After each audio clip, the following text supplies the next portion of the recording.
Section 4.3, derivatives and the shapes of curves.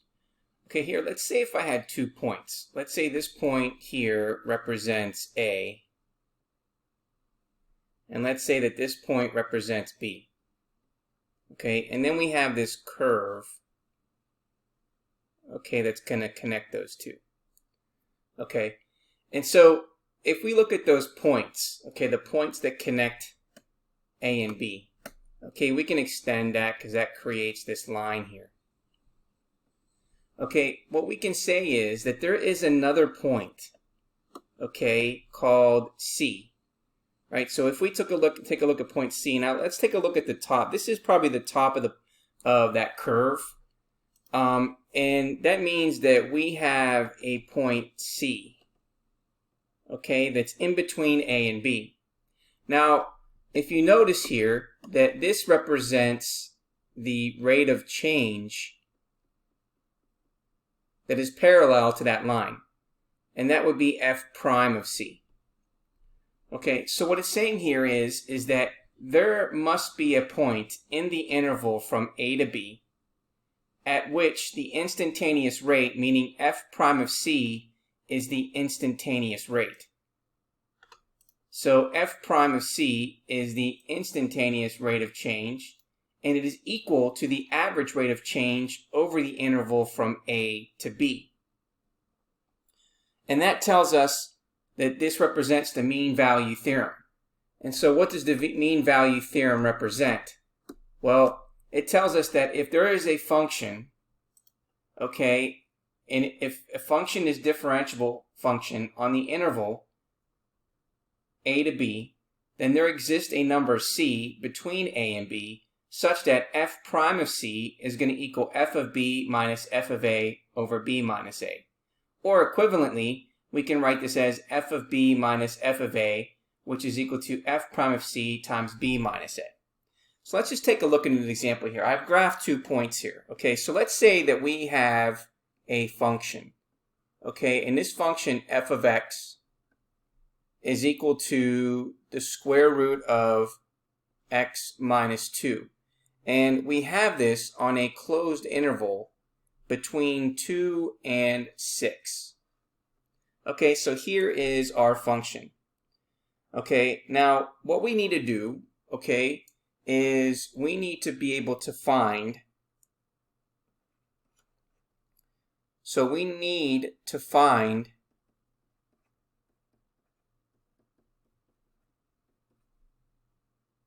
a point C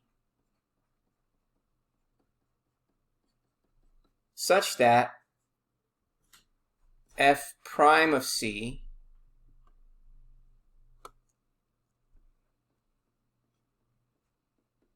is going to equal f of B minus f of A over B minus A.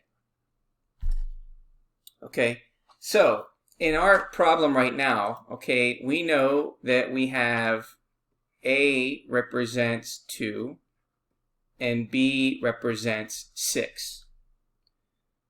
Okay, so that means that we can find f prime of C to be equal to f of 6 minus f of 2 over 6 minus 2.